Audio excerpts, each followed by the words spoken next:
Well, good evening to you all. My name is Eamon. In the year of our Lord 2004, I set off for very personal and somewhat selfish reasons to Africa. And my experiences there almost destroyed me as a human being. I was shocked and appalled and horrified at the level of destitution that I discovered there. I came home after a month's visit and made a resolution very quietly to myself that I would spend the rest of my life devoted to the destitute. I've worked in 4 continents. I've traveled the world. I've had many, many wonderful experiences and some remarkably sad ones.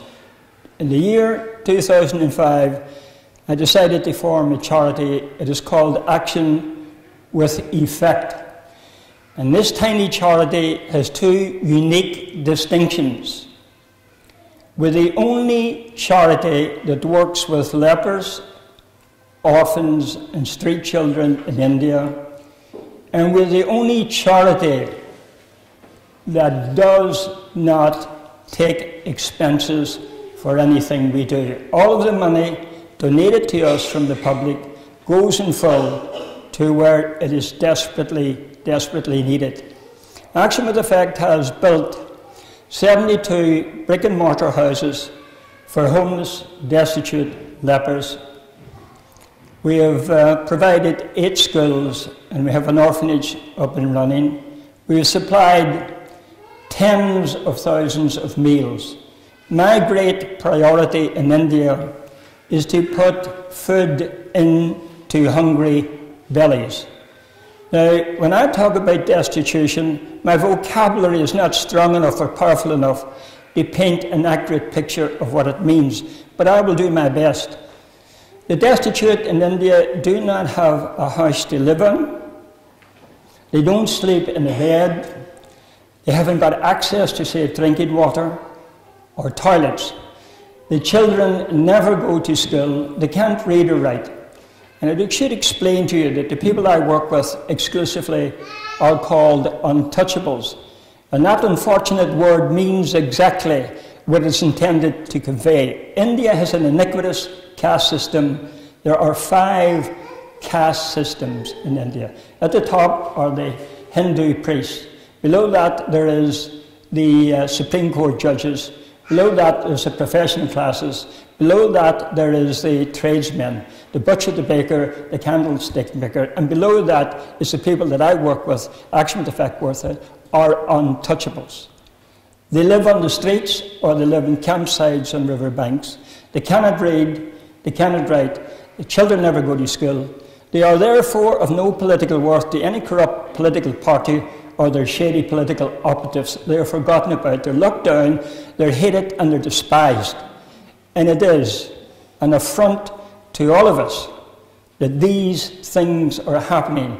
This day, today, 28,000 destitute children have died a horrifying and disgusting death. And I've been in the situation, I've seen it, where after 3 days, I have personally experimented with fasting. After 3 days, the pain of hunger, the pangs leave you, but then the body gets weaker and weaker. And watch the children on the television when you see it. And the ones who are very close to death, they're all close to death, but the ones closest to death are the ones who fall silent. And I'm told by senior members of the medical profession that the children in the later stages of malnutrition, the pain goes into the very marrow of their bones. They suffer dreadfully and terribly, and they suffer the neglect. Now, I am told that it would take $17 billion American dollars spent every year to provide the homeless in the world with a house.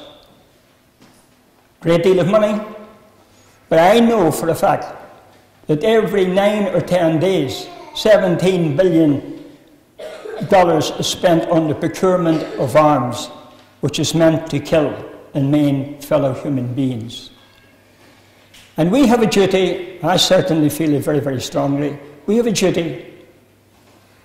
How shall I approach this? We've said the Our Father here. The disciples asked Jesus, teach us to pray. And he taught them the Lord's Prayer. And I want to draw your attention to the first two words of the Lord's Prayer. We say, Our Father. Jesus didn't say, my Christian Father, or my Jewish Father, my Muslim or Hindu Father. He says, Our Father. There is one God and one family of God. And, I'm sorry, the people that I'm pleading for help for, the children are my children. The adults are my brothers and sisters. That's how I feel about it. And I've divine authority from Jesus that is the right approach. So we've come here. I don't have a lot of time. I could speak here for hours. I don't have a lot of time. What we're going to do with you is this. As you leave the church, we're going to give you envelopes. And we'll come back next week to collect the envelopes from you. You have a week to make up your mind, listen to what has been said, make up your mind what to do. There's a group of people before the judgment seat of God, and he says to them, depart from me to your fate. For when I was thirsty, you didn't give me to drink. I'm paraphrasing that. When I was hungry, you didn't feed me. When I was naked, you didn't clothe me. And the congregation at the judgment throne were horrified. Lord, when saw we you hungry, thirsty, or naked? And he says, when you didn't do it unto these my least children, you did not do it unto me. Remember that message. I want you, for the sake of the destitute, to do your Christian duty. Give for the sake of the destitute. But more importantly still, much more importantly, give for the love of God. God bless you, and God bless you all.